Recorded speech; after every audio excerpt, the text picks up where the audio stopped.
कहूंगा यहां से विपक्ष के लिए भी और इनकी सत्ता में बैठे नए नए साथियों के लिए भी जो इनके साथ नए नए गए हैं, इस तानाशाही से अगर लड़ना है तो एकजुट होके लड़ना पड़ेगा।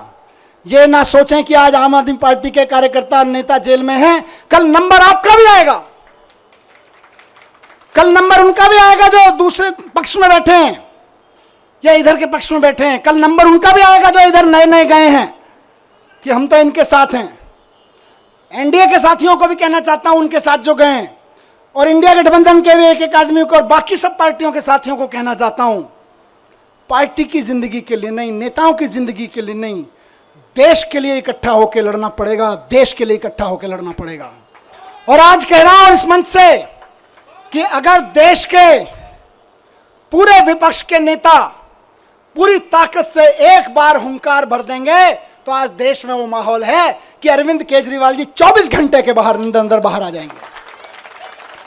अगर देश के विपक्ष के नेता एकजुट होकर हुंकार भर देंगे तो केजरीवाल जी केवल और केवल 24 घंटे के अंदर जेल से बाहर आ जाएंगे। मैं आज लिख के दे रहा हूं आपको, लेकिन इकट्ठे होकर करना पड़ेगा। ये मत सोचिए अभी तो केजरीवाल जी गए, जब हम पे आएगी तो देखेंगे, नहीं, सब पे आई हुई है। सबको इकट्ठे होकर लड़ना पड़ेगा, सबको इकट्ठे होकर चुनाव भी लड़ने पड़ेंगे, लड़ाइयां भी लड़नी पड़ेंगी, कानूनी लड़ाइयां भी लड़नी पड़ेंगी। और एकजुट हो गया तो इस चुनाव में तो दिखाई दिया कि 400 पार ढूंढते रह गए। एकजुट होकर लड़ेंगे तो आगे आने वाले चुनावों में भी ढूंढते रह जाएंगे कहां है, 0 पार बस सीधे कहा 0 पार। तो ये कोई ये ना सोचे कि अलग अलग लड़ लेंगे, जब हमारी लड़ाई आएगी तो लड़ लेंगे। लड़ाई सबकी है, लड़ाई देश की है, लड़ाई एक एक भारत के नागरिक की है। सब पार्टी वालों को, जिनको जनता ने थोड़ा थोड़ा भी कहीं कहीं भरोसा दिया है, कहीं ज्यादा दिया है, सबको इकट्ठा होकर इस तानाशाही के खिलाफ लड़ना पड़ेगा। जोर से चिल्लाना पड़ेगा कि तानाशाही भारत छोड़ो।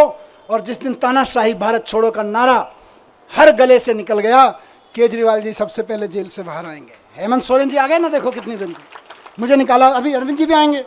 लेकिन सबको करना पड़ेगा, ऐसे नहीं कि सब। तो मैं बस यही कह रहा हूं कि आम आदमी पार्टी की तरफ से तो आज हम भरोसा दिलाते हैं कि दिल्ली के चुनाव में भी और बाकी चुनावों में भी पूरे देश में, कश्मीर से लेकर कन्याकुमारी तक, एक एक घर में इस आवाज़ को उठाएंगे, एक एक शहर, एक एक नगर में इस आवाज़ को उठाएंगे और बता देंगे कि हमारे इरादे कितने फौलादी हैं। तुम चाहे जितनी यातनाएं दे लो, तुम चाहे जितने जुल्म कर लो, जब तक इस देह में प्राण रहेगा और माथे पे संविधान रहेगा, इस दिल में हिंदुस्तान रहेगा। भारत माता की, भारत माता